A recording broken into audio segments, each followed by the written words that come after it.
আপনারা পাহাড়ি, আপনাদের সমতলে সমান অধিকার রয়েছে, যেমন আমাদেরও পাহাড়ে তেমন সমান অধিকার থাকা উচিত।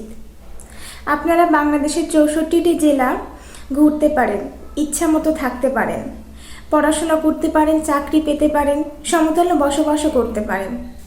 অথচ সমতলের মানুষ আমরা আপনাদের পাহাড়ে গেলে কেন আমাদেরকে বিজিবি কড়া নিরাপত্তায় থাকতে হয়? কেন আমাদের সেনাবাহিনীর সাহায্য নিতে হয়? এইগুলি কি কখনো নিজেদেরকে প্রশ্ন করে দেখেছেন? সন্ধ্যা গণনার আগে কেন আমাদেরকে নিজের নিরে ফিরে আসতে হয়? আমাদের যে সমস্যাগুলো রয়েছে সেটা হলো নিজেদের মধ্যে মন মানসিকতাটা পরিবর্তন করা উচিত। আমরা পাহাড়ে যেয়ে যদি সমান অধিকার না পাই, আপনারা সমতলের সমান অধিকার পান, এটা আপনাদের একবার জন্য মনে হয় না যে আসলে ওরা আমাদের জন্য কতটা স্যাক্রিফাইস করে? পাহাড়, সমুদ্র এগুলো প্রতিটা মানুষেরই পছন্দ।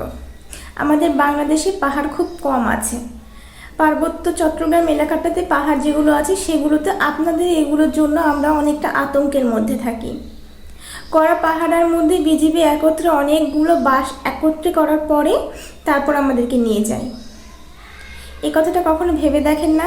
সমতলে আপনারা এসে বাড়ি বানিয়েও থাকতে পারবেন, পাহাড়ে আমরা ঘুরতে যেতেই আপনাদের প্রবলেম। তাহলে আমরা যদি বলি আমরা পাহাড়ে একটা বাড়ি করতে চাই, কারণ বাঙালির স্বপ্ন থাকতে পারে না? তাই বলছি, আপনারা একই দেশে বাস করেন, একটাই দেশের মধ্যে থাকার চেষ্টা করুন। অযথা কেন এরকম হানাহানি মারামারি করতে যাব বলেন? আমরা একটা সুন্দর দেশ গড়ব, গোটা বিশ্বের কাছে মানচিত্রে আমাদের দেশটা সুন্দর হয়ে থাকবে, এটাই সবার কাম্য।